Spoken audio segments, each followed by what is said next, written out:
भक्तों बोलिए ओम नमः शिवाय। हर हर महादेव। शिव महापुराण की दूसरी संहिता रुद्र संहिता का द्वितीय खंड। नारद जी बोले, महाभाग महाप्रभो विधातः, आपके मुखारविंद से मंगल कारणे शंभु कथा सुनते सुनते मेरा जीव नहीं भर रहा है, अतः भगवान शिव का सारा शुभ चरित्र मुझसे कहिए। संपूर्ण विश्व की सृष्टि करने वाले आप ब्रह्मदेव, मैं सती की कीर्ति से युक्त शिव का दिव्य चरित्र सुनना चाहता हूँ। शोभाशालिनी सती किस प्रकार दक्ष पत्नी के गर्भ से उत्पन्न हुई, महादेव जी ने विवाह का विचार कैसे किया, पूर्व काल में दक्ष के प्रति रोष होने के कारण सती ने अपने शरीर का त्याग कैसे किया, चेतनाकाश को प्राप्त होकर वे हिमालय की कन्या कैसे हुई, पार्वती ने किस प्रकार उग्र तपस्या की और कैसे उनका विवाह हुआ, कामदेव का नाश करने वाले भगवान शंकर के आधे शरीर में वे किस प्रकार स्थान पा सके। महामते, इन सब बातों को आप विस्तार पूर्वक कहिए। आपके समान दूसरा कोई संशय का निवारण करने वाला न है न होगा। ब्रह्मा जी ने कहा, मुने, सती देवी और भगवान शिव का शुभ यश परम पावन, दिव्य एवं गोपनीय से भी अत्यंत गोपनीय है। तुम वह सब मुझसे सुनो। पूर्व काल में भगवान शिव निर्गुण, निर्विकल्प, निराकार, शक्ति रहित, चिन्मय तथा सत्य और असत से विलक्षण स्वरूप में प्रतिष्ठित थे। फिर वे ही प्रभु सगुण शक्तिमान होकर विशिष्ट रूप धारण करके स्थित हुए। उनके साथ भगवती उमा विराजमान थी। विप्रवर वे भगवान शिव दिव्य आकृति से सुशोभित हो रहे थे। उनके मन में कोई विकार नहीं था। वे अपने परात्पर स्वरूप में प्रतिष्ठित थे। मुनि श्रेष्ठ, उनके बाएं अंग से भगवान विष्णु, दाएं अंग से मैं ब्रह्मा और मध्य भाग अर्थात हृदय से रुद्रदेव प्रकट हुए। मैं ब्रह्मा सृष्टि करता हूँ, भगवान विष्णु जगत का पालन करने लगे और स्वयं रुद्र ने संहार का कार्य संभाला। इस प्रकार भगवान सदाशिव स्वयं ही तीन रूप धारण करके स्थित हुए। उन्हीं की आराधना करके मुझ लोक पितामह ब्रह्मा ने देवता, असुर और मनुष्य आदि संपूर्ण जीवों की सृष्टि की। दक्ष आदि प्रजापतियों और देव शिरोमणियों की सृष्टि करके मैं बहुत प्रसन्न हुआ और अपने को सबसे अधिक ऊंचा मानने लगा। मुने, जब मरीचि, अत्रि, पुलह, पुलस्त्य, अंगिरा, क्रतु, वशिष्ठ, नारद, दक्ष और भृगु, इन महान प्रभावशाली मानस पुत्रों को मैंने उत्पन्न किया, तब मेरे हृदय से अत्यंत मनोहर रूप वाली एक सुंदर स्त्री उत्पन्न हुई, जिसका नाम संध्या था। वह दिन में क्षीण हो जाती, परंतु सायंकाल में उसका रूप सौंदर्य खिल उठता था। वह मूर्तिमयी साय संध्या ही थी और निरंतर किसी मंत्र का जप करती थी। सुंदर भुवों वाली वह नारी सौंदर्य की चरम सीमा को पहुंची हुई थी और मुनियों के भी मन को मोह लेती थी। इसी तरह मेरे मन से एक मनोहर पुरुष भी प्रकट हुआ, जो अत्यंत अद्भुत था। उसके शरीर का मध्य भाग पतला था, दांतों की पंक्तियां बड़ी सुंदर थी। उसके अंगों में मतवाले हाथी की सी गंध प्रकट होती थी। नेत्र प्रफुल्ल कमल के समान शोभा पाते थे। अंगों में केसर लगा हुआ था, जिसकी सुंदर सुगंध नासिका को तृप्त कर रही थी। उस पुरुष को देखकर दक्ष आदि मेरे सभी पुत्र अत्यंत उत्सुक हो उठे। उनके मन में विस्मय भर गया। जगत की सृष्टि करने वाले मुझ जगदीश्वर ब्रह्मा की ओर देखकर उस पुरुष ने विनय से गर्दन झुका दी और मुझे प्रणाम करके कहा। वह पुरुष बोला, ब्राह्मण, मैं कौन सा कार्य करूंगा? मेरे योग्य जो काम हो उसमें मुझे लगाइए, क्योंकि विधाता आज आप ही सबसे अधिक माननीय और योग्य पुरुष हैं। यह लोक आपसे ही शोभित हो रहा है। ब्रह्मा जी ने कहा, भद्र पुरुष, तुम अपने इसी स्वरूप से और फूल के बने हुए 5 बाणों से स्त्रियों और पुरुषों को मोहित करते हुए सृष्टि के सनातन कार्य को चलाओ। इस चराचर त्रिभुवन में ये देवता आदि कोई भी जीव तुम्हारा तिरस्कार करने में समर्थ नहीं होंगे। तुम छिपे रूप से प्राणियों के हृदय में प्रवेश करके सदा स्वयं उनके सुख का हेतु बनकर सृष्टि का सनातन कार्य चालू रखो।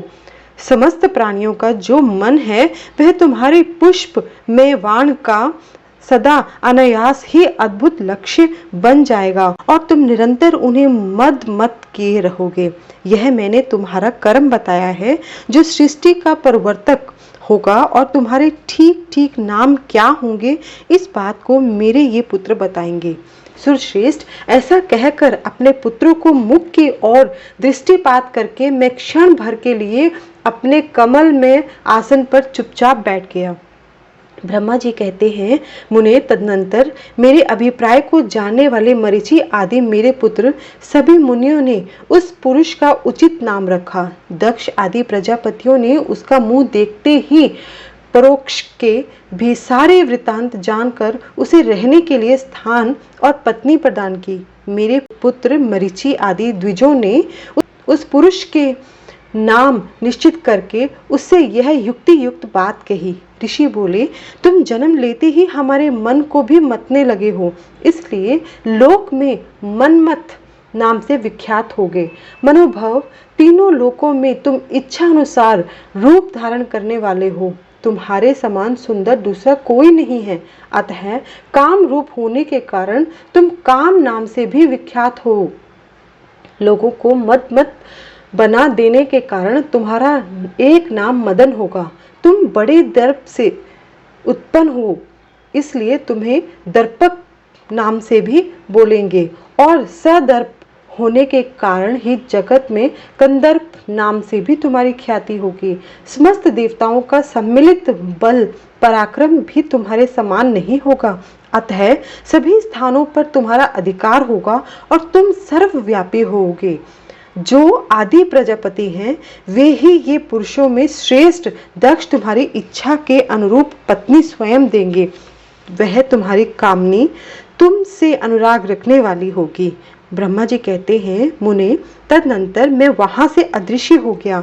इसके बाद दक्ष मेरी बात का स्मरण करके कंदर्प से बोले, कामदेव, मेरे शरीर से उत्पन्न हुई मेरी यह कन्या सुंदर रूप और उत्तम गुणों से सुशोभित है।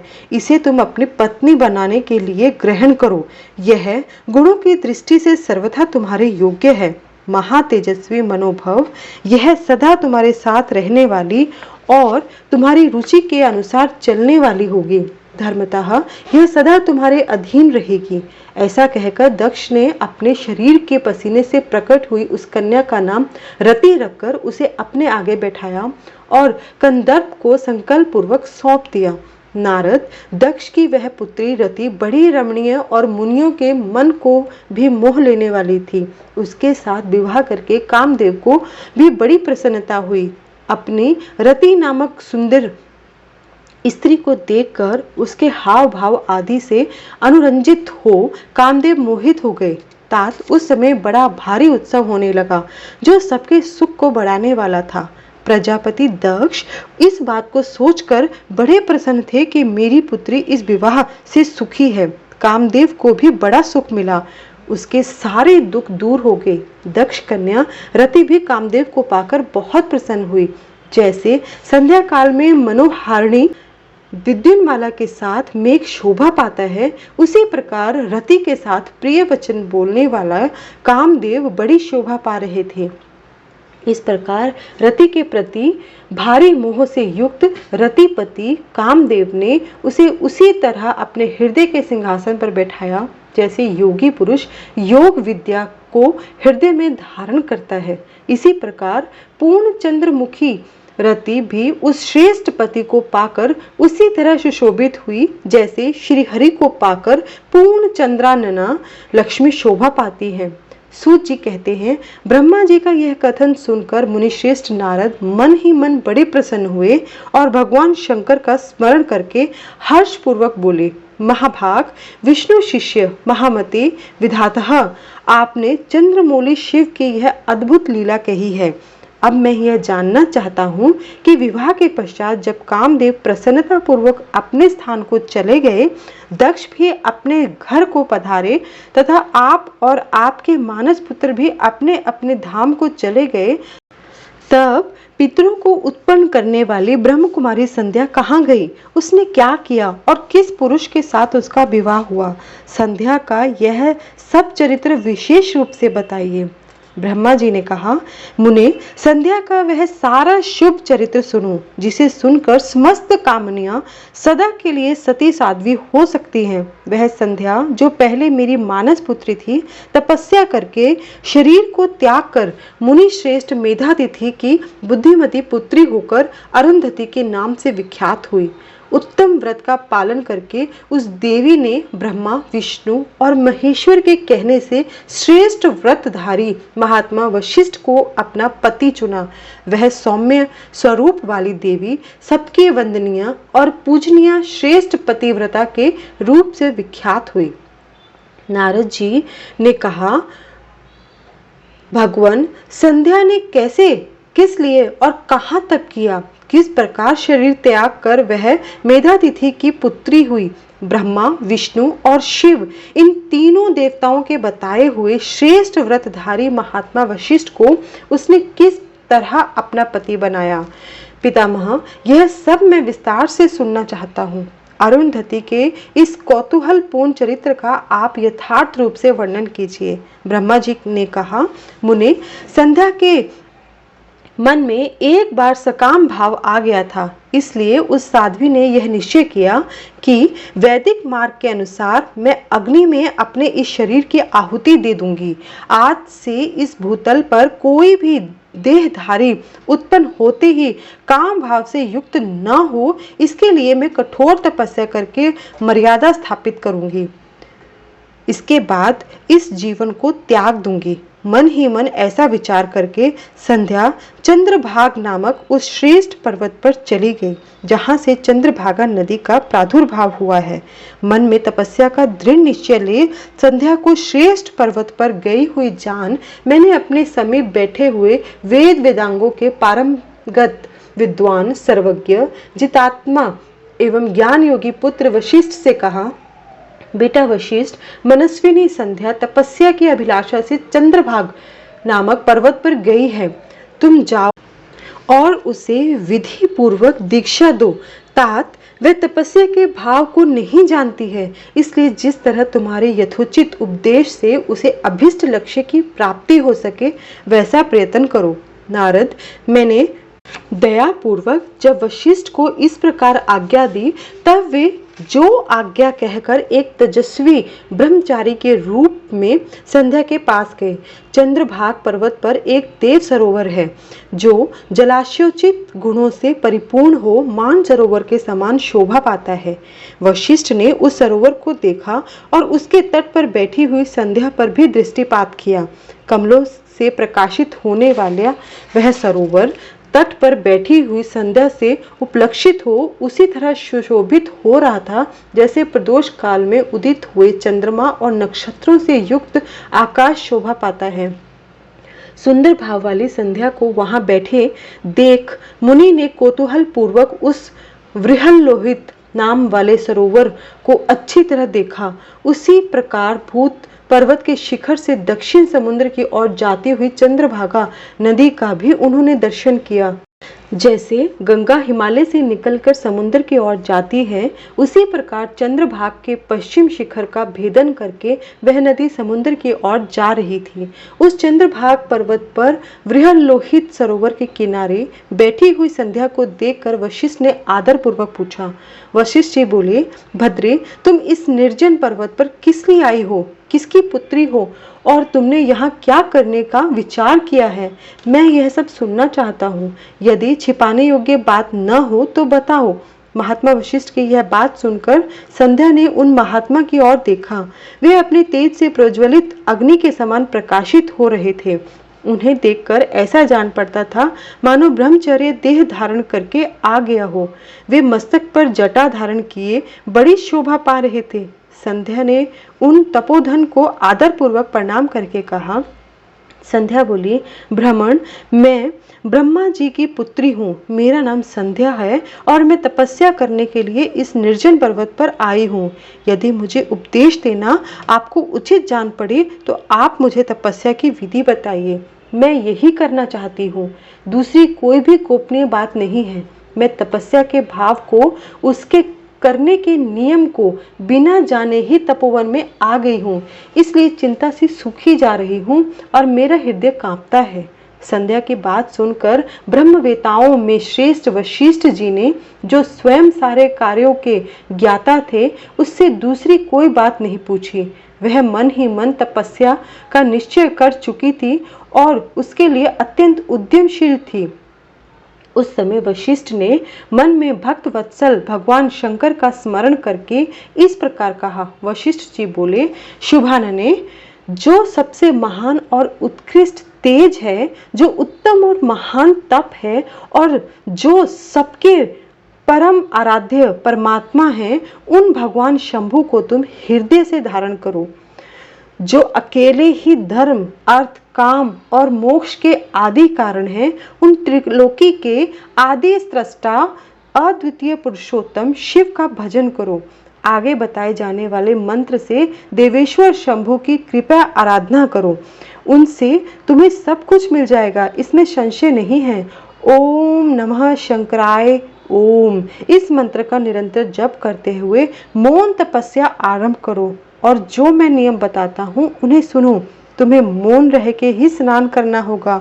मौनालंबन पूर्वक ही महादेव जी की पूजा करनी होगी। प्रथम 2 बार छठे समय में तुम केवल जल का पूर्ण आहार कर सकती हो। जब तीसरी बार छठा समय आए तब केवल उपवास किया करो। इस तरह तपस्या की समाप्ति तक छठे काल में जलाहार एवं उपवास की क्रिया होती रहेगी। देवी, इस प्रकार की जाने वाली मौन तपस्या ब्रह्मचर्य का फल देने वाली तथा संपूर्ण अभिष्ट मनोरथों को पूर्ण करने वाली होती है। यह सत्य है, इसमें संशय नहीं है।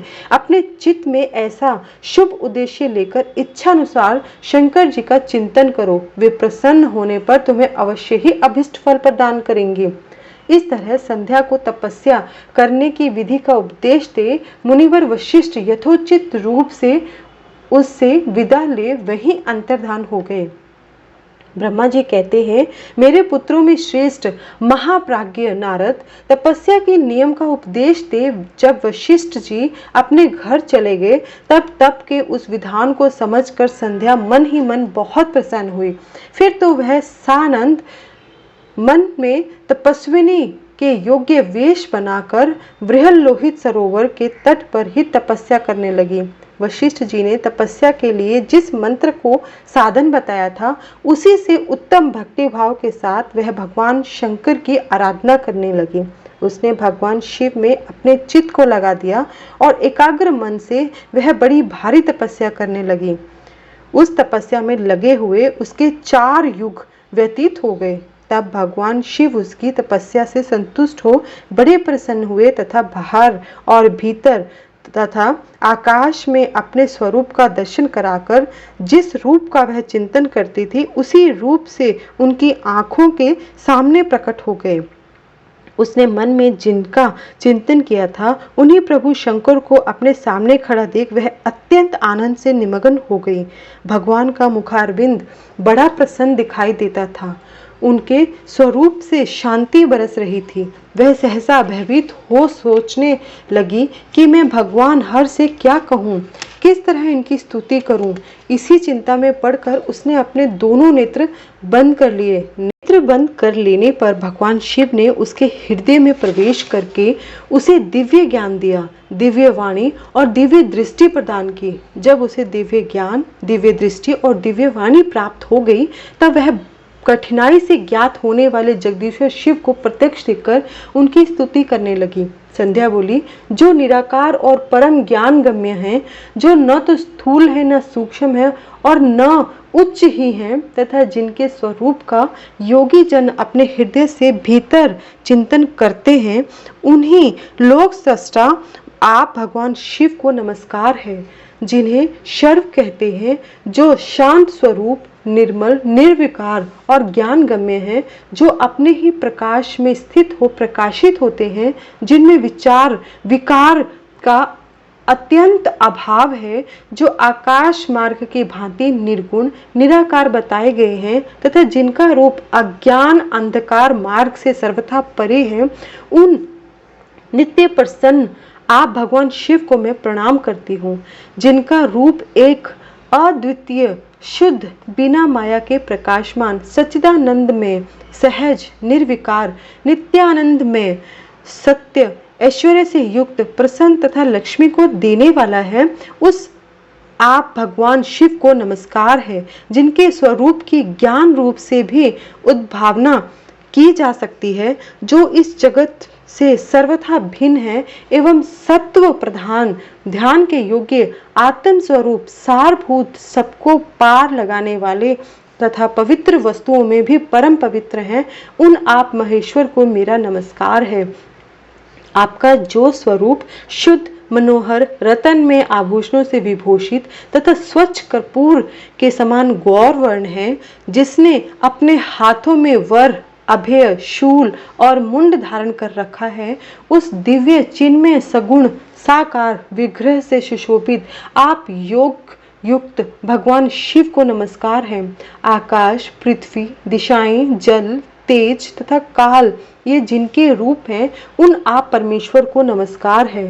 प्रधान अर्थात प्रकृति और पुरुष जिनके शरीर रूप से प्रकट हुए हैं, अर्थात वे दोनों जिनके शरीर हैं, इसलिए जिनका यथार्थ रूप अव्यक्त है, उन भगवान शंकर को बारंबार नमस्कार है, जो ब्रह्मा होकर जगत की सृष्टि करते हैं, जो विष्णु होकर संसार का पालन करते हैं, जो रुद्र होकर अंत में इस सृष्टि का संहार करते हैं, उन्हें आप भगवान सदाशिव को बारंबार नमस्कार है, जो कारण के भी कारण है, दिव्य अमृत रूप ज्ञान तथा अणिमा आदि ऐश्वर्य प्रदान करने वाले हैं, समस्त लोकांतरों का वैभव देने वाले हैं, स्वयं प्रकाश रूप हैं तथा प्रकृति से भी परे हैं, उन महेश्वर शिव को नमस्कार है, नमस्कार है।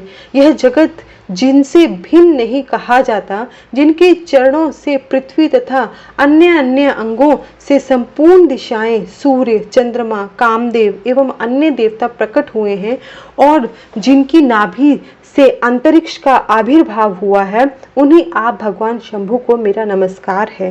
प्रभु आप ही सबसे उत्कृष्ट परमात्मा हैं, आप ही नाना प्रकार की विद्याएं हैं, आप ही हर अर्थात संहार करता है, आप ही सद ब्रह्म तथा पर ब्रह्म है। आप सदा विचार से में तत्पर रहते हैं, जिनका न आदि है न मध्य है और न अंत ही है, जिनसे सारा जगत उत्पन्न हुआ है तथा जो मन और वाणी के विषय नहीं जानते हैं, उन महादेव की तथा जो मन और वाणी के विषय नहीं हैं, उन महादेव जी की स्तुति मैं कैसे कर सकूंगी। ब्रह्मा आदि देवता तथा तपस्या के धनी मुनि भी जिनके रूपों का वर्णन नहीं कर सकते, उन्हीं परमेश्वर का वर्णन अर्थात स्तवन मैं कैसे कर सकती हूँ। प्रभु आप निर्गुण हैं, मैं मूढ़ स्त्री आपके गुणों को कैसे जान सकती हूँ। आपका रूप तो ऐसा है जिसे इंद्र सहित संपूर्ण देवता और असुर भी नहीं जानते हैं। महेश्वर आपको नमस्कार है, तपो में आपको नमस्कार है। देवेश्वर शंभो मुझ पर कृपा करिए, मुझ पर प्रसन्न होइए, आपको बारंबार नमस्कार है। ब्रह्मा जी कहते हैं, नारद संध्या का यह स्तुतिपूर्ण वचन सुनकर उसके द्वारा भली भांति प्रशंसित हुए भक्त वत्सल परमेश्वर शंकर बहुत प्रसन्न हुए। उसका शरीर वल्कल और मृग चर्म से ढका हुआ था, मस्तक पर पवित्र जटा जूट शोभा पा रहा था। उस समय पाले के मारे हुए कमल के समान उसके कुमलाए हुए मुख को देखकर भगवान हर दया से द्रवित हो उससे इस प्रकार बोले। महेश्वर ने कहा, भद्रे मैं तुम्हारी इस उत्तम तपस्या से बहुत प्रसन्न हूँ। शुद्ध बुद्धि वाली देवी, तुम्हारे इस स्तवन से मुझे बड़ा संतोष प्राप्त हुआ है। अतः इस समय अपनी इच्छा के अनुसार कोई वर मांगो, जिस वर से तुम्हें प्रयोजन हो तथा जो तुम्हारे मन में हो, उसे मैं यहाँ अवश्य पूर्ण करूँगा। तुम्हारा कल्याण हो। मैं तुम्हारे व्रत नियम से बहुत प्रसन्न हूँ। प्रसन्नचित महेश्वर का यह वचन सुन अत्यंत हर्ष से भरी हुई संध्या उन्हें बारंबार प्रणाम करके बोली, महेश्वर, यदि आप मुझे प्रसन्नता पूर्वक वर देना चाहते हैं, यदि मैं वर पाने के योग्य हूँ, यदि पाप से शुद्ध हो गई हूँ, तथा देव, यदि इस समय आप मेरी तपस्या से प्रसन्न हैं, तो मेरा मांगा हुआ यह पहला वर सफल करें। देवेश्वर, इस आकाश में, पृथ्वी आदि किसी भी स्थान में जो प्राणी हैं, वे सब के सब जन्म लेते ही काम भाव से युक्त न हो जाएं। नाथ, मेरी सकाम दृष्टि कहीं ना पड़े। मेरे जो पति हों वे भी मेरे अत्यंत सुहृदय हों। पति के अतिरिक्त जो भी पुरुष मुझे सकाम भाव से देखे, उसके पुरुषत्व का नाश हो जाए, वह तत्काल नपुंसक हो जाए। निष्पाप संध्या का यह वचन सुनकर प्रसन्न हुए भक्त वत्सल भगवान शंकर ने कहा, देवी संध्या, तुम सुनो। भद्रे, तुमने जो जो वर मांगा है वह सब तुम्हारी तपस्या से संतुष्ट होकर मैंने दे दिए। प्राणियों के जीवन में मुख्यतः 4 अवस्थाएं होती हैं। पहली शैशवावस्था, दूसरी कौमारावस्था, तीसरी यौवनावस्था और चौथी वृद्धावस्था। तीसरी अवस्था प्राप्त होने पर देहधारी जीव काम भाव से युक्त होंगे। कहीं कहीं दूसरी अवस्था के अंतिम भाग में ही प्राणी सकाम हो जाएंगे। तुम्हारी तपस्या के प्रभाव से मैंने जगत के सकाम भाव के उदय की यह मर्यादा स्थापित कर दी है, जिससे देहधारी जीव जन्म लेते ही कामासक्त न हो जाएं। तुम भी इस लोक में वैसी दिव्य सती भाव को प्राप्त करो जैसे तीनों लोकों में दूसरी किसी स्त्री के लिए संभव नहीं होगा।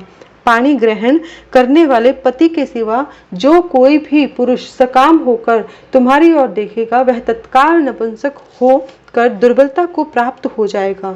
तुम्हारे पति महान तपस्वी और दिव्य रूप से संपन्न एक महाभाग महर्षि होंगे, जो तुम्हारे साथ 7 कल्पों तक जीवित रहेंगे। तुमने मुझसे जो जो वर मांगे थे वे सब मैंने पूर्ण कर दिए। अब मैं तुमसे दूसरी बात कहूंगा जो पूर्व जन्म से संबंधित है। तुमने पहले से ही यह प्रतिज्ञा कर रखी है कि मैं अग्नि में अपने शरीर को त्याग दूंगी। उस प्रतिज्ञा को सफल करने के लिए मैं तुम्हें एक उपाय बताता हूँ, उसे निसंदेह करो। मुनिवर, मेधातिथि का एक यज्ञ चल रहा है जो 12 वर्षों तक रहने वाला है। उसमें अग्नि पूर्णता प्रज्वलित है। तुम बिना विलंब किए उसी अग्नि में अपने शरीर का उत्सर्ग कर दो। इसी पर्वत की उपत्यका में चंद्रभागा नदी के तट पर तपसा आश्रम में मुनिवर मेधातिथि महायज्ञ का अनुष्ठान करते हैं। तुम आनंद पूर्वक वहां जाओ, मुनि तुम्हें वहां देख नहीं सकेंगे। मेरी कृपा से तुम मुनि की अग्नि से प्रकट हुई पुत्री होगी। तुम्हारे मन में जिस किसी स्वामी को प्राप्त करने की इच्छा हो, उसे हृदय में धारण कर उसी का चिंतन करते हुए तुम अपने शरीर को उस यज्ञ की अग्नि में होम दो। संध्या, जब तुम इस पर्वत पर 4 युग तक के लिए कठोर तपस्या कर रही थी, उन्हीं दिनों उस चतुर्युगी का सतयुग बीत जाने पर त्रेता के प्रथम भाग में प्रजापति दक्ष के बहुत सी कन्याएं हुई। उन्होंने अपनी उन सुशीला कन्याओं का यथा योग्य वरों के साथ विवाह कर दिया। उनमें से 27 कन्याओं का विवाह उन्होंने चंद्रमा के साथ किया। चंद्रमा अन्य सभी पत्नियों को छोड़कर केवल रोहिणी से प्रेम करने लगे। इसके कारण क्रोध से भरे हुए दक्ष ने जब चंद्रमा को श्राप दे दिया, तब समस्त देवता तुम्हारे पास आए, परंतु संध्या, तुम्हारा मन तो मुझ में लगा हुआ था, अतः तुमने ब्रह्मा जी के साथ आए हुए उन देवताओं का दृष्टिपात ही नहीं किया। तब ब्रह्मा जी ने आकाश की ओर देखकर और चंद्रमा पुनः अपने स्वरूप को प्राप्त करे, यह उद्देश्य मन में रखकर उन्हें श्राप से छुड़ाने के लिए एक नदी की सृष्टि की, जो चंद्र या चंद्रभागा नदी के नाम से विख्यात हुई। चंद्रभागा के प्रादुर्भाव काल में ही महर्षि मेधातिथि यहाँ उपस्थित हुए थे। तपस्या के द्वारा उनकी समानता करने वाला एक न तो कोई हुआ है, न होगा। उन महर्षि ने महान विधि विधान के साथ दीर्घ काल तक चलने वाले ज्योतिष्टोम नामक यज्ञ का आरंभ किया है। उसमें अग्निदेव पूर्ण रूप से प्रज्वलित हो रहे हैं। उसी आग में तुम अपने शरीर को डाल दो और परम पवित्र हो जाओ। ऐसा करने से उस समय तुम्हारी वह प्रतिज्ञा पूर्ण हो जाएगी। इस प्रकार संध्या को उसके हित का उपदेश देकर देवेश्वर भगवान शिव वहीं अंतर्धान हो गए। ब्रह्मा जी कहते हैं, नारद, जब वह वर देकर भगवान शंकर अंतर्धान हो गए तब संध्या भी उसी स्थान पर गई जहां मुनि मेधातिथि यज्ञ कर रहे थे। भगवान शंकर की कृपा से उसे किसी ने वहां नहीं देखा। उसने उस तेजस्वी ब्रह्मचारी का स्मरण किया जिसने उसके लिए तपस्या की विधि का उपदेश दिया था। महामुने, पूर्व काल में महर्षि वशिष्ठ ने मुझ परमेष्ठी की आज्ञा से एक तेजस्वी ब्रह्मचारी का वेश धारण करके उसे तपस्या करने के लिए उपयोगी नियमों का उपदेश दिया था। संध्या अपने को तपस्या का उपदेश देने वाले उन्हीं ब्रह्मचारी ब्राह्मण वशिष्ठ को पति रूप से मन में रखकर उस महायज्ञ में प्रज्वलित अग्नि के समीप गई। उस समय भगवान शंकर की कृपा से मुनियों ने उसे नहीं देखा। ब्रह्मा जी की वह पुत्री बड़े हर्ष के साथ उस अग्नि में प्रविष्ट हो गई। उसका पुरोडाशमय शरीर तत्काल दग्ध हो गया तथा पुरोडाश की अलक्षित गंध सब और फैल गई। अग्नि ने भगवान शंकर की आज्ञा से उसके सुवर्ण जैसे शरीर को जलाकर शुद्ध करके पुनः सूर्य मंडल में पहुंचा दिया। तब सूर्य ने पितरों और देवताओं की तृप्ति के लिए उसे 2 भागों में विभक्त करके अपने रथ में स्थापित कर दिया। मुनीश्वर, उसके शरीर का ऊपरी भाग प्रातः संध्या हुआ, जो दिन और रात के बीच में पड़ने वाले आधी संध्या है, तथा उसके शरीर का शेष भाग साय संध्या हुआ, जो दिन और रात के मध्य में होने वाली अंतिम संध्या है। साय संध्या सदा ही पितरों को प्रसन्नता प्रदान करने वाली होती है। सूर्योदय से पहले जब अरुणोदय हो, प्राची के क्षितिज में लाली छा जाए, तब प्रातः संध्या प्रकट होती है, जो देवताओं को प्रसन्न करने वाली है। जब लाल कमल के समान सूर्य अस्त हो जाते हैं, उसी समय सदा साय संध्या का उदय होता है, जो पितरों को आनंद प्रदान करने वाली होती है। परम दयालु भगवान शिव ने उसके मन सहित प्राणों को दिव्य शरीर से युक्त देहधारी बना दिया।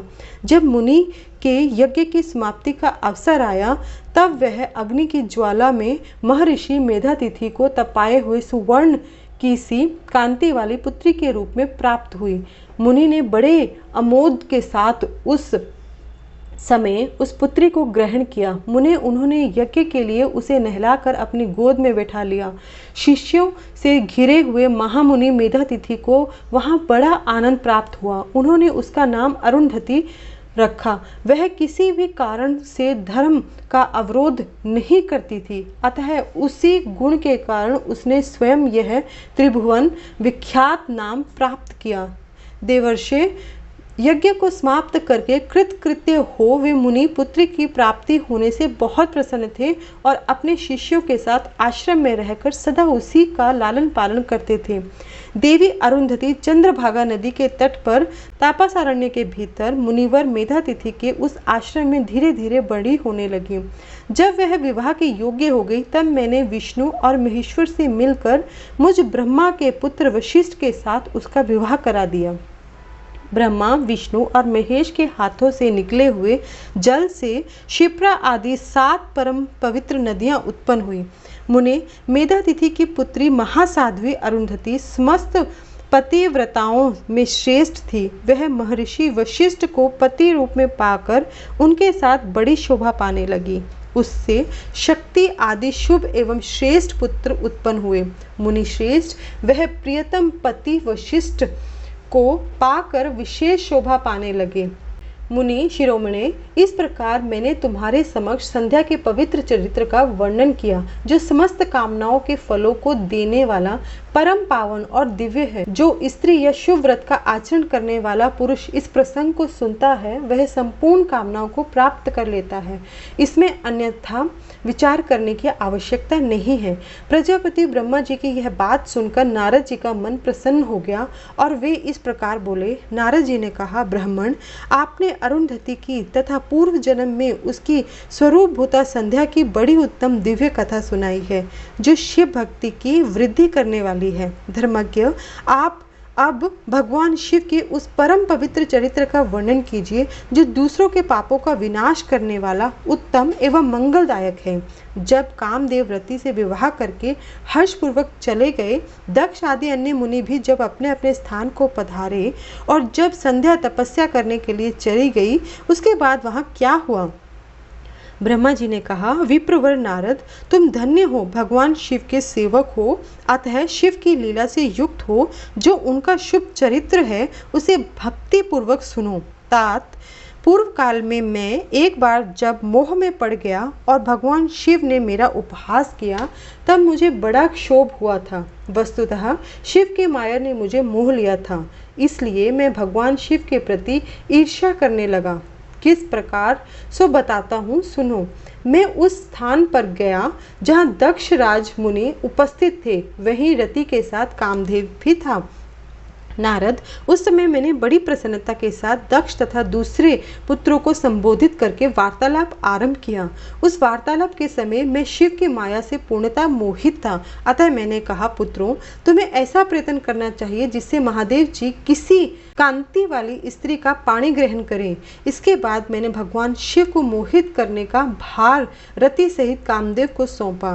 कामदेव ने मेरी आज्ञा मानकर कहा, प्रभु, सुंदरी स्त्री ही मेरा अस्त्र है, अतः शिवजी को मोहित करने के लिए किसी नारी की सृष्टि कीजिए। यह सुनकर मैं चिंता में पड़ गया और लंबी सांस खींचने लगा। मेरे उस निश्वास से राशि राशि पुष्पों की विभूषित बसंत का प्रादुर्भाव हुआ। बसंत और मलयानिल ये दोनों मदन के सहायक हुए। इसके साथ जाकर कामदेव ने वामदेव को मोहने के बारंबार चेष्टा की, परंतु उसे सफलता न मिली। जब वह निराश होकर लौट आया, तब उसकी बात सुनकर मुझे बड़ा दुख हुआ। उस समय मेरे मुख से जो निश्वास वायु चली, उससे मारगणों की उत्पत्ति हुई। उन्हें मदन की सहायता के लिए आदेश देकर मैंने पुनः उन सबको शिवजी के पास भेजा, परंतु महान प्रयत्न करने पर भी वे भगवान शिव को मोह में न डाल सके। काम सपरिवार लौट आया और मुझे प्रणाम करके अपने स्थान को चला गया। उसके चले जाने पर मैं मन ही मन सोचने लगा कि निर्विकार तथा मन को वश में रखने वाले योग परायण भगवान शंकर किसी स्त्री को अपनी सहधर्मिणी बनाना कैसे स्वीकार करेंगे। यही सोचते सोचते मैंने भक्ति भाव से उन भगवान श्री हरि का स्मरण किया, जो साक्षात शिव स्वरूप थे, मेरे शरीर के जन्मदाता थे। मैंने दीन वचनों से युक्त शुभ स्तोत्रों द्वारा उनकी स्तुति की। उस स्तुति को सुनकर भगवान शीघ्र ही मेरे सामने प्रकट हो गए। उनके 4 भुजाएं शोभा पाती थी, नेत्र प्रफुल्ल कमल के समान सुंदर थे। उन्होंने हाथ में शंख, चक्र, गदा और पद्म ले रखा था। उनके श्याम शरीर पर पीतांबर की बड़ी शोभा हो रही थी। वे भगवान श्री हरि भक्त प्रिय हैं। अपने भक्त उन्हें बहुत प्यारे हैं। सबके उत्तम शरणदाता उन श्री हरि को उस रूप में देखकर मेरे नेत्रों में प्रेमाश्रुओं की धारा बह चली और मैं गदगद कंठ से बारंबार उनकी स्तुति करने लगा। मेरे उस स्तोत्र को सुनकर अपने भक्तों के दुख दूर करने वाले भगवान विष्णु बहुत प्रसन्न हुए और शरण में आए हुए मुझ ब्रह्मा से बोले, महाप्राज्ञ विधातः लोक स्रष्टा ब्रह्मण, तुम धन्य हो। बताओ किस लिए आज मेरा स्मरण किया है और किस निमित्त से यह स्तुति की जा रही है। तुम पर कौन सा महान दुख आ पड़ा है, उसे मेरे सामने इस प्रकार कहो, मैं वह सारा दुख मिटा दूंगा। इस विषय में कोई संदेह न है, अन्यथा विचार करना ही आवश्यक नहीं है।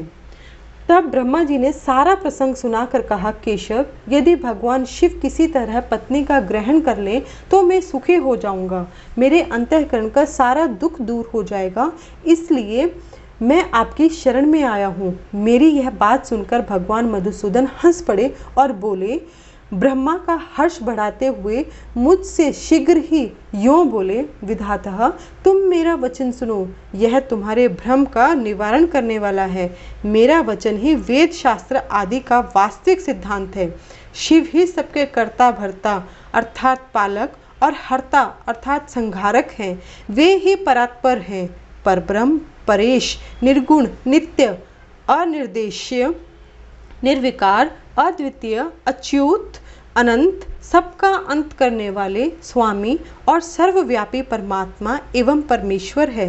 सृष्टि, पालन और संहार के कर्ता, तीनों गुणों को आश्रय देने वाले, व्यापक, ब्रह्मा, विष्णु और महेश नाम से प्रसिद्ध, रजोगुण, सत्वगुण तथा तमोगुण से परे, माया से भी भेदयुक्त प्रतीत होने वाले, निरीह, माया रहित, माया के स्वामी या प्रेरक, चतुर, सगुण, स्वतंत्र, आत्मानंद स्वरूप, निर्विकल्प, आत्माराम, निर्द्वंद, भक्त परवश, सुंदर विग्रह से सुशोभित योगी, नित्य योग परायण, योग मार्गदर्शक, गर्भहारी, लोकेश्वर तथा सदा दीन वत्सल हैं। तुम उन्हीं की शरण में जाओ, सर्वात्मना शंभु का भजन करो, इससे संतुष्ट होकर वे तुम्हारा कल्याण करेंगे। ब्राह्मण, यदि तुम्हारे मन में यह विचार हो कि शंकर पत्नी का पाणी ग्रहण करें, तो शिवा को प्रसन्न करने के उद्देश्य से शिव का स्मरण करते हुए उत्तम तपस्या करो। अपने उस मनोरथ को हृदय में रखते हुए देवी शिवा का ध्यान करो। वे देवेश्वरी यदि प्रसन्न हो जाए तो सारा कार्य सिद्ध कर देगी। यदि शिवा सगुण रूप से अवतार ग्रहण करके लोक में किसी की पुत्री हो, मानव शरीर ग्रहण करे, तो वे निश्चय ही महादेव जी की पत्नी हो सकती हैं। ब्राह्मण, तुम दक्ष को आज्ञा दो, वे भगवान शिव के लिए पत्नी का उत्पादन करने के निमित्त स्वतः भक्ति भाव से प्रयत्न पूर्वक तपस्या करें। तात, शिवा और शिव दोनों को भक्त के अधीन जानना चाहिए। वे निर्गुण परब्रह्म स्वरूप होते हुए भी स्वेच्छा से सगुण हो जाते हैं। विधे, भगवान शिव की इच्छा से प्रकट हुए हम दोनों ने जब उनसे प्रार्थना की, तब पूर्व काल में भगवान शंकर ने जो बात कही थी उसे याद करो। अपनी शक्ति से सुंदर लीला विहार करने वाले निर्गुण शिव ने स्वेच्छा से सगुण होकर मुझको और तुमको प्रकट करने के पश्चात तुम्हें तो सृष्टि कार्य करने का आदेश दिया, और उमा सहित उन अविनाशी सृष्टिकर्ता प्रभु ने मुझे उस सृष्टि के पालन का कार्य सौंपा। फिर नाना लीला विशारद उन दयालु स्वामी ने हंसकर आकाश की ओर देखकर बड़े प्रेम से कहा, विष्णु, मेरा उत्कृष्ट रूप इन विधाता के अंक से इस लोक में प्रकट होगा, जिसका नाम रुद्र होगा। रुद्र का रूप ऐसा ही होगा जैसे मेरा है, वह मेरा पूर्ण रूप होगा। तुम दोनों को सदा उसकी पूजा करनी चाहिए। वह तुम दोनों के संपूर्ण मनोरथों की सिद्धि करने वाला होगा। वही जगत का प्रलय करने वाला होगा।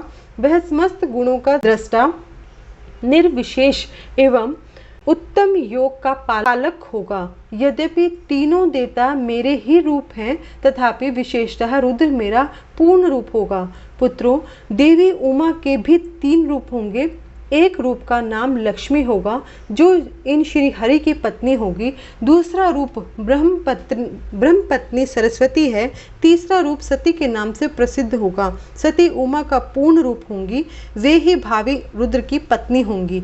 ऐसा कहकर भगवान महेश्वर हम पर कृपा करने के पश्चात वहाँ से अंतर्धान हो गए और हम दोनों सुखपूर्वक अपने अपने कार्य में लग गए। ब्राह्मण, समय पाकर मैं और तुम तो सपत्नीक हो गए और साक्षात भगवान शंकर रुद्र नाम से अवतीर्ण हुए। वे इस समय कैलाश पर्वत पर निवास करते हैं। प्रजेश्वर, अब शिवा भी सती नाम से अवतीर्ण होने वाली है, अतः उन्हें उनके उत्पादन के लिए ही यत्न करना चाहिए। ऐसा कहकर मुझ पर बड़ी भारी दया करके भगवान विष्णु अंतर्धान हो गए और मुझे उनकी बातें सुनकर बड़ा आनंद हुआ। नारद जी ने पूछा, पूज्य पिताजी, दृढ़ता पूर्वक उत्तम व्रत का पालन करने वाले दक्ष ने तपस्या करके देवी से कौन सा वर प्राप्त किया था तथा वे देवी किस प्रकार दक्ष की कन्या हुई? ब्रह्मा जी ने कहा, नारद, तुम धन्य हो। इन सभी मुनियों के साथ भक्ति पूर्वक इस प्रसंग को सुनो। मेरी आज्ञा पाकर उत्तम बुद्धि वाले महाप्रजापति दक्ष ने क्षीर सागर के उत्तम उत्तर तट पर स्थित हो देवी जगदम्बिका को पुत्री के रूप में प्राप्त करने की इच्छा तथा उनके प्रत्यक्ष दर्शन की कामना के लिए उन्हें हृदय मंदिर में विराजमान करके तपस्या प्रारंभ की। दक्ष ने मन को संयम में रखकर दृढ़तापूर्वक कठोर व्रत का पालन करते हुए शौच, संतोष आदि नियमों से युक्त हो 3000 दिव्य वर्षों तक तप किया। वे कभी जल पीकर रहते, कभी हवा पीते, कभी सर्वथा उपवास करते थे। भोजन के नाम पर कभी सूखे पत्ते चबा लेते थे। मुनि श्रेष्ठ नारद तदनंतर यम नियमादि से युक्त हो जगदम्बा की पूजा में लगे हुए दक्ष को देवी शिवा ने प्रत्यक्ष दर्शन दिया। जगन में जगदम्बा का प्रत्यक्ष दर्शन पाकर प्रजापति दक्ष ने अपने आप को कृतकृत्य माना।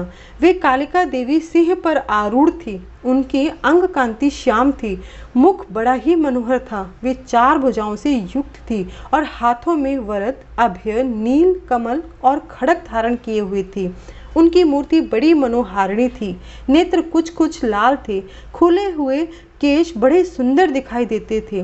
उत्तम प्रभा से प्रकाशित होने वाली उन जगदम्बा को भली भांति प्रणाम करके दक्ष विचित्र वचनावलियों द्वारा उनकी स्तुति करने लगे।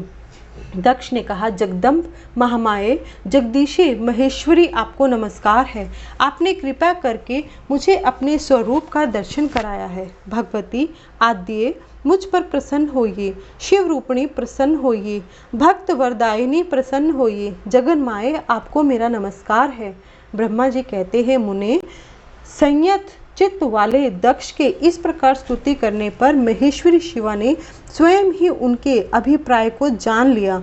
तो भी दक्ष से इस प्रकार कहा, दक्ष, तुम्हारे इस उत्तम भक्ति भाव से मैं बहुत संतुष्ट हूँ। तुम अपना मनोवांछित वर मांगो, तुम्हारे लिए मुझे कुछ भी अदेय नहीं है।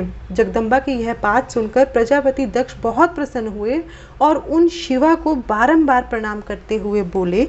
दक्ष ने कहा, जगदम्ब, महामाये, यदि आप मुझे वर देने के लिए उद्यत हैं तो मेरी बात सुनिए और प्रसन्नतापूर्वक मेरी इच्छा पूर्ण कीजिए। मेरे स्वामी जो भगवान शिव हैं, वे रुद्र नाम धारण करके ब्रह्मा जी के पुत्र रूप से अवतीर्ण हुए हैं। वे परमात्मा शिव के पूर्ण अवतार हैं, परंतु आपका कोई अवतार नहीं हुआ। फिर उनकी पत्नी कौन होगी? अतः शिवे, आप भूतल पर अवतीर्ण होकर उन महेश्वर को अपने रूप लावण्य से मोहित कीजिए। देवी, आपके सिवा दूसरी कोई स्त्री रुद्रदेव को कभी मोहित नहीं कर सकती, इसलिए आप मेरी पुत्री होकर इस समय महादेव जी की पत्नी होइए। इस प्रकार सुंदर लीला करके आप हर मोहिनी भगवान शिव को मोहित करने वाली बनिए। देवी, यही मेरे लिए वर है। यह केवल मेरे ही स्वार्थ की बात हो ऐसा नहीं सोचना चाहिए। इसमें मेरे ही साथ संपूर्ण जगत का भी हित है। ब्रह्मा, विष्णु और शिव में से ब्रह्मा जी की प्रेरणा से मैं यहाँ आया हूँ। प्रजापति दक्ष का यह वचन सुनकर जगदम्बिका शिवा हंस पड़ी और मन ही मन भगवान शिव का स्मरण करके यूं बोली। देवी ने कहा, तात प्रजापति दक्ष, मेरी उत्तम बात सुनो। मैं सत्य कहती हूँ, तुम्हारी भक्ति से अत्यंत प्रसन्न हो तो मैं संपूर्ण मनोवांछित वस्तु देने के लिए उद्यत हूँ। दक्ष, यद्यपि मैं महेश्वरी हूँ, तथापि तुम्हारी भक्ति के अधीन हो तुम्हारी पत्नी के गर्भ से तुम्हारी पुत्री के रूप में अवतीर्ण होंगी, इसमें संशय नहीं है। अनग, मैं अत्यंत दुस्सह तपस्या करके ऐसा प्रयत्न करूंगी जिससे महादेव जी का वर पाकर उनकी पत्नी हो जाऊं। इसके सिवा और किसी उपाय से कार्य सिद्ध नहीं हो सकता, क्योंकि वे भगवान सदाशिव सर्वथा निर्विकार हैं, ब्रह्मा और विष्णु के भी सेव्य हैं तथा नित्य परिपूर्ण रूप ही हैं। मैं सदा उनकी दासी और प्रिया हूँ। प्रत्येक जन्म में वे नाना रूपधारी शंभु ही मेरे स्वामी होते हैं। भगवान सदाशिव अपने दिए हुए वर के प्रभाव से ब्रह्मा जी की भ्रुकुटी से रुद्र रूप में अवतीर्ण हुए हैं। मैं भी उनकी आज्ञा के अनुसार यहाँ अवतार लूंगी। तात, अब तुम अपने घर को जाओ। इस कार्य में जो मेरी सहायिका होगी उसे मैंने जान लिया है। अब शीघ्र ही मैं तुम्हारी पुत्री होकर महादेव जी की पत्नी बनूंगी।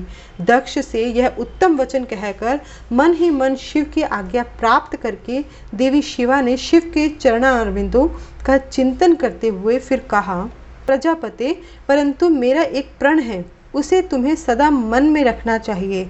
मैं उस प्रण को सुना देती हूँ, तुम उसे सत्य समझो, मिथ्या न मानो। यदि कभी मेरे प्रति तुम्हारा आदर घट जाएगा, तब उसी समय मैं अपने शरीर को त्याग दूंगी, अपने स्वरूप में लीन हो जाऊंगी अथवा दूसरा शरीर धारण कर लूंगी। मेरा यह कथन सत्य है प्रजापति। प्रत्येक सर्ग या कल्प के लिए तुम्हें यह वर दे दिया गया। मैं तुम्हारी पुत्री होकर भगवान शिव की पत्नी होंगी। मुख्य प्रजापति दक्ष से ऐसा कहकर महेश्वरी शिवा उनके देखते देखते वहीं अंतर्धान हो गई। दुर्गा जी के अंतर्धान होने पर दक्ष भी अपने आश्रम को लौट गए और यह सोचकर प्रसन्न रहने लगे कि देवी शिवा मेरी पुत्री होने वाली है। इसी के साथ रुद्र संहिता खंड 2 का 12वां अध्याय समाप्त होता है। भक्तों बोलिए ओम नमः शिवाय, हर हर महादेव।